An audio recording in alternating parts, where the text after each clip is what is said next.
और देखिए अभी वो पीछे पुलिस वाले बैठे, मैं उनको भी नमन करता हूँ। वो थानेदार ने सिपाही को धमकाया, थानेदार ने सिपाही को धमकाया, देर से आते हो, रिश्वत खाते हो, सारा माल खुद ही पचाते हो, मेरा हिस्सा भी नहीं भिजवाते हो, सुधर जाओ नहीं तो ऐसा सबक सिखा दूंगा, तुम्हारी ड्यूटी किसी कवि सम्मेलन में लगा दूंगा, तुम्हारी ड्यूटी किसी कवि सम्मेलन में लगा दूंगा। तो इनको सजा मिली है, तो उसके लिए मैं आभार व्यक्त करता हूं उनका। और मैं क्रम को बढ़ाता हूं आगे और 4 पंक्तियों से देश के उस बड़े हास्य कवि को भाई हरमिंदर पाल जी को मैं आपके सामने बुलाना चाहता हूं कि सफलता है बड़ी जिद्दी न जल्दी हाथ आएगी। ये जो सफलता की सीढ़ियों पर चढ़े हैं हमारे भाई हरमिंदर पाल, जो पूरे भारत में जाने जाते हैं, उनके पीछे उनकी लगन, उनकी मेहनत। 4 पंक्तियां पढ़ता हूं कि सफलता है बड़ी जिद्दी न जल्दी हाथ आएगी, नहीं रास्ता तुम्हें देगी ये पल पल आजमाएगी, नहीं डरना तुम्हें बढ़ना है आगे और बस आगे, रखो जारी सदा कोशिश सफलता सर झुकाएगी, रखो जारी सदा कोशिश सफलता सर झुकाएगी, रखो जारी। जोरदार तालियां एक बार दोनों हाथ उठाए भाई हरमिंदर पाल के सम्मान में। मूलतः हरियाणा को साहब हाजिर जवाबी हरियाणा में हर जगह है, हंसी हर जगह रखी हुई है। बड़ी छोटी सी बात करता हूँ हंसाने के साथ। एक ताऊ घर पे आया, घर वाली को 700 रुपए दिए, 2 झोले सामान के दिए। घर वाली बोली इतनी पीसे कितने ले आए, कहाँ से ले आए? बोला घबराना शर्त जीत के आया हूँ रामलाल तो 1000 रुपए की। घर वाली बोली शर्त के थी? बोला रामलाल तो कहा था कि 10 10 20 हो मैं, मन ने कह दिया 10 10 22 हो मैं शर्त जीत गया। घरवाली बोली ना जी 10 10 तो 20 हो गए। बोला तुम मेरी घरवाली है कि रामलाल की? बोली घरवाली तो मैं आपकी हूं पर 10 10 तो 20 हो गए। बोले भगवान प्यार था मान जा। बोली नहीं मानती, अंदर का लठ ठा ले आया। 8 10 लठ जब पड़े तो घरवाली बोली 10 10 22 हो गए। बोला मानगी? बोली मानगी। बोला ये रामलाल बिनुआ मान्या था। मस्ती की बात है साहब, इसलिए मस्ती में रही हंस में। अच्छा वो वहां के पशु पक्षी बड़े हाजिर जवाब। एक गंजे के सर पे मक्खी बैठ गई, दूसरी बोली वाह बेबे कित घर बनाया? पहली बोली घर का बनाया, अभी तो प्लाट ही देख रही हूं।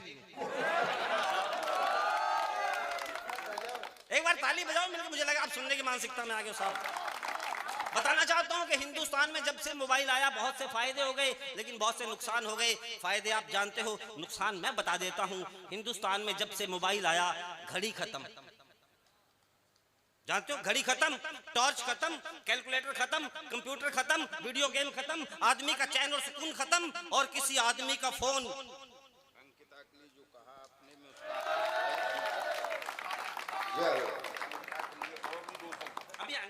कविता भी आऊंगा, पूरी कविता लाऊंगा साहब उसके ऊपर। मैं समय की सीमा है कि जब से हिंदुस्तान में मोबाइल आया घड़ी खत्म, टॉर्च खत्म, कैलकुलेटर खत्म, कंप्यूटर खत्म, वीडियो गेम खत्म, आदमी का चैन और सुकून खत्म और किसी आदमी का फोन उसकी पत्नी के हाथ में गया।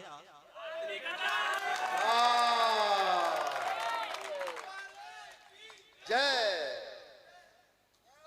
एक बात और बता तो साहब, जब आया फोन तो सिंपल फोन था, उसके बाद आ गए एंड्रॉइड फोन। ऐसे फोन कि एक बटन गलत दब जाए अर्थ का अनर्थ। मैं एक दोस्त के घर पे गया, मैंने वहां देखा झगड़ा हो रहा था। तो मैं क्या हो रहा था मैं बताना चाहता हूं लेकिन मैं उसका नाम नहीं लूंगा क्योंकि अगर मैं नाम लूंगा तो आपको पता चल जाएगा कि मैं विनोद पाल की बात कर रहा हूं। पति पत्नी में हो रहा था झगड़ा, मैं इसके घर पे गया, पति पत्नी में हो रहा था झगड़ा, कमनी बहुत ही तगड़ा, पत्नी चिल्लाई जा रही थी, पति सुन रहा था खड़ा खड़ा। मैंने कहा भाई साहब कुछ तो बोलिए, मुंह तो खोलिए। मैंने कहा भाई साहब कुछ तो बोलिए, मुंह तो खोलिए। बोले भैया बहुत बड़ी गलती मुझसे माय गॉड हो गई है, बहुत बड़ी गलती मुझसे माय गॉड हो गई है। पत्नी का फोटो फेसबुक पर लगाना था, OLX पे अपलोड हो गई है।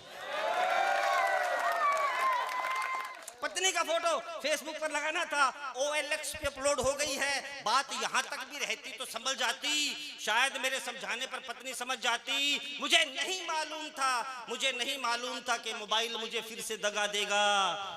बात तो तब बढ़ी जब उसके फोटो पे किसी ने लिख दिया सन 1960 के कबाड़ को कौन लेगा। बोल झाड़ी वाले बाबा की। आइए मैं कविता से जोड़ता हूं आपको। मैं धन्यवाद, बहुत बहुत धन्यवाद आप लोगों को। इधर का मोहल्ला थोड़ा खामोश लग रहा है। आनंद आ गो बाबा, हाँ जी, आनंद आ गो। आनंद आ गया। अरे वाह, अरे वाह, आपका आशीर्वाद ऐसे ही मिलता रहे साहब। लेकिन चलिए मैं आपको एक कविता से जोड़ता हूँ जो आज खास विषय रहा। भाई साहब बार बार हमारे सिंह साहब कह रहे थे अंकिता भंडारी की बात करें। मैं कहता हूँ मैं सिर्फ अंकिता भंडारी की बात क्यों करूँ, हमारे देश में जो बच्चियां हैं, मैं हर एक बच्ची की बात करना चाहता हूँ साहब, हमारे घर की बच्चियों की बात करना चाहता हूँ। एक कविता हास्य व्यंग से शुरू करते हुए देश के प्रधानमंत्री का जो बेटी बचाओ बेटी पढ़ाओ अभियान है वहां तक पहुंचने का प्रयास करता हूं। और जहां तक आपको लगे कि मैंने ठीक कहा, अच्छा कहा, हंसी कही या काम की बात कही, मुझे सूचित करते रहना, तालियों से मुझे आशीर्वाद देते रहना साहब। कि खड़े थे, इस कविता का सौंदर्य सिर्फ इतना कि मेरी पत्नी यहाँ खड़ी थी मेरे साथ, बस इतना समझ लो, यहाँ खड़ी है बस। कि खड़े थे हम पति पत्नी समुंदर के किनारे, खड़े थे हम पति पत्नी समुंदर के किनारे, वो हमें प्रिय हम उसके प्यारे। उठती लहरों को देख के मेरा दिल डोला, मैंने समुंदर देवता से बोला, हे समुंदर देवता तूने सबके दुख हरे।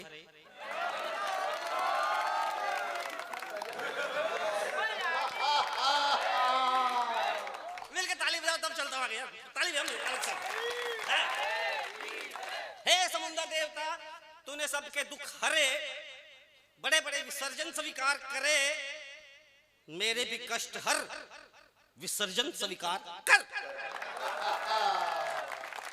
समुंदर देवता सामने आए, समुंदर देवता सामने आए, धीरे से मेरे कान में बुदबुदाए, तेरी मति तो पूरी तरह जंग खा रही है, तेरी बुद्धि तो पूरी तरह जंग खा रही है, तेरी पत्नी भी यही गुहार लगा रही है।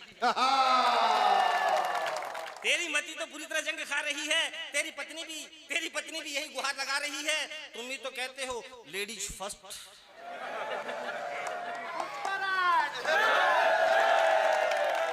तुम ही तो कहते हो लेडीज फर्स्ट, करता ना इस बात में ट्रस्ट। अब बता बेटे, स्वीकार कर लो इसकी भेंटे।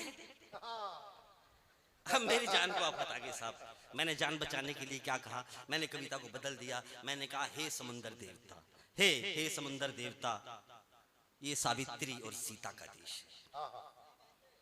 हे समुंदर देवता, ये सावित्री और सीता का देश है, यहाँ रामायण और गीता का संदेश है, यहाँ की हर नारी अपने पति के जीवन के लिए यमराज से तो लड़ सकती है, पति चाहे कैसा भी हो विसर्जन नहीं कर सकती है। वाह वाह वाह वाह वाह, कमाल हरविंदर भाई, कमाल।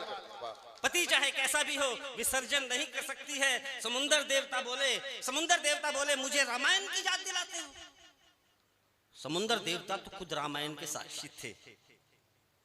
समुंदर देवता बोले मुझे रामायण की याद दिलाते हो, तुम स्वयं भगवान राम को भूल जाते हो। भगवान राम ने भी तो नारी का सम्मान किया था, हर नारी में उन्हें माँ, बहन और बेटी का प्यार दिखाई दिया था। लेकिन आज के पुरुष नारी को अयाशी का सम्मान समझते हैं, लेकिन आज के पुरुष नारी को आयाशी का सम्मान समझते हैं। दहेज में न जाने कैसी कैसी मांग रखते हैं। दहेज में सोना, चांदी, कोठी, कार लेते हैं, और कोख में हो बेटी तो उसे मार देते हैं। दहेज में सोना, चांदी, कोठी, कार लेते हैं, और कोख में हो बेटी तो उसे मार देते हैं। अभी भी समय है, संभल जाओ, नारी का सम्मान करना सीख जाओ।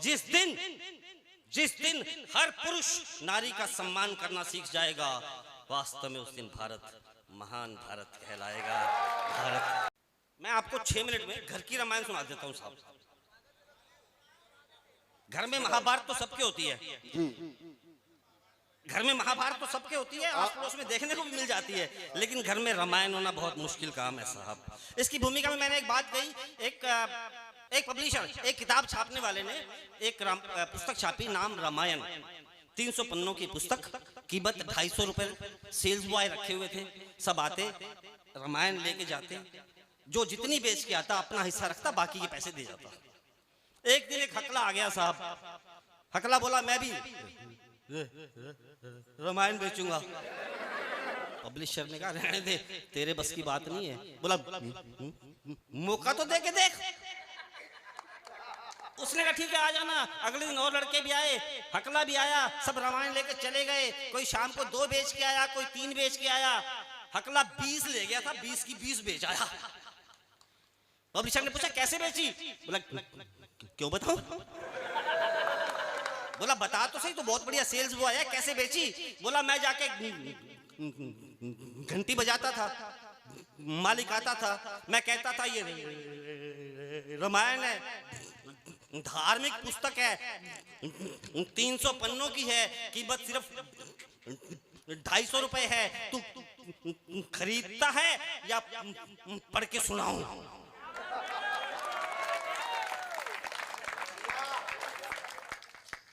एक बार मिलके ताली बजा दो, नहीं तो कविता भी ऐसे सुनाऊंगा।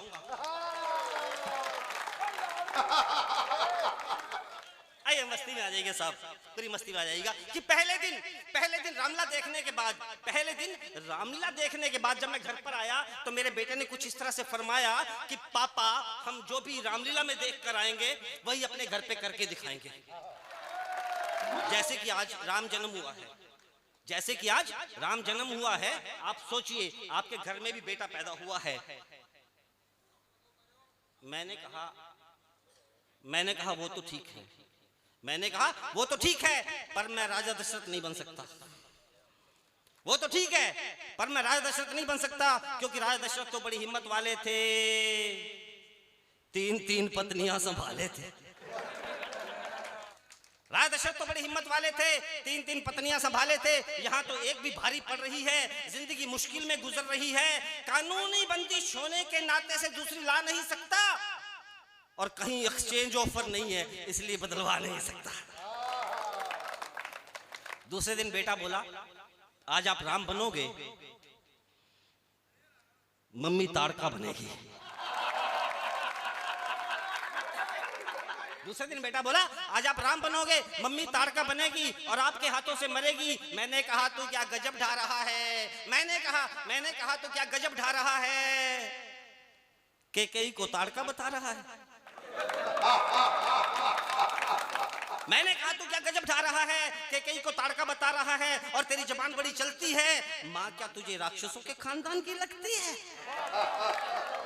आहिस्ता बोल, उसने सुन लिया तो कूप भून में चली जाएगी, 2 दिन भूखे रहना पड़ेगा, बेटा खाली पेट नींद भी नहीं आएगी। हम तो यार रामायण की बात करते हैं, वो महाभारत करके दिखाएगी।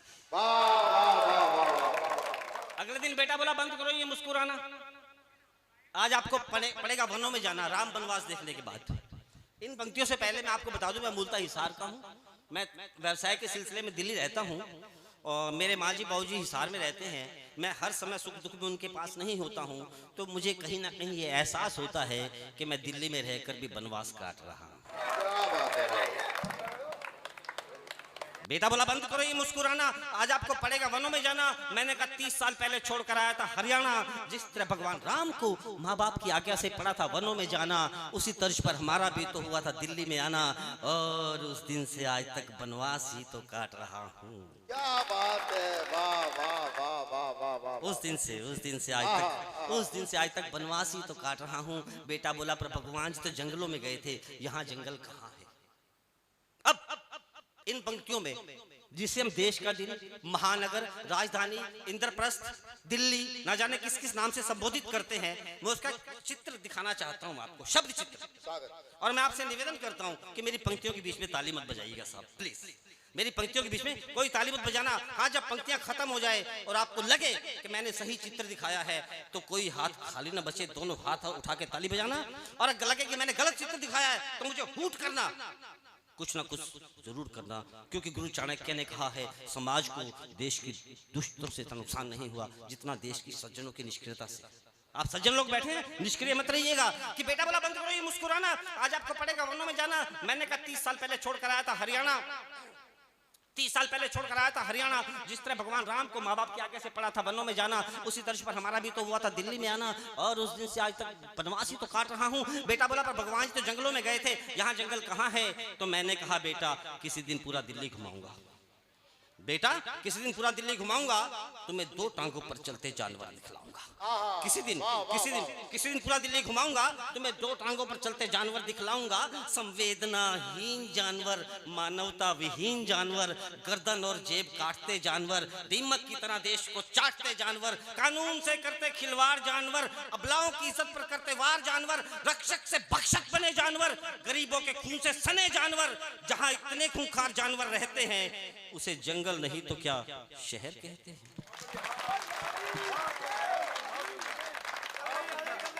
क्या बात है, वाह वाह वाह। जहां इतने खूंखार जानवर रहते हैं उसे जंगल नहीं तो क्या शहर कहते हैं। अगले दिन बेटा बोला आज तो सीता को हरना पड़ेगा। अगले दिन बेटा बोला आज तो सीता को हरना पड़ेगा। मैंने कहा ये काम मुझसे मत करवा, क्योंकि मैं कवि हूं ना कि कोई बाबा। आज रावण का काम पखंडी बाबा कर रहे हैं और शिष्याएं बेचारी सीता है, उन्हीं को हर रहे हैं। वाह वाह वाह वाह वाह। त्रेता में तो एक रावण था जिसे मारने के लिए भगवान ने अवतार लिया। इस युग में इतने रावण हो जाएंगे तो प्रभु किस किस को मारने आएंगे। क्या बात है। बंद करो ये सिलसिला, देखेंगे कल की रामलीला। अगले दिन दिखाया बेटे ने जोश। बोला आज आप हो जाओ बेहोश लक्षण मूर्छा देखने के बाद। एक बात को बताता हूँ साहब, अक्सर लोग कहते हैं कि माँ बच्चे को जन्म देती है तो पीड़ा सहती है, माँ बच्चे के लालन पालन में कष्ट सहती है, लेकिन एक बाप के सीने में क्या दर्द होता है मैंने दिखाने का प्रयास किया है। लेकिन एक बात सच कहता हूँ दोस्तों, माँ ही होती है। माँ को पता होता है कि किस उम्र के बच्चे की क्या जरूरत है, वो क्या चाहता है, माँ सब जानती है। मैं एक मिसाल बताता हूँ साहब, कि अगर 6 साल का बच्चा माँ से कहे कि माँ आई लव यू, 6 साल का बच्चा अगर माँ से कहे कि माँ आई लव यू, तो माँ तुरंत कहेगी आई लव यू बेटा।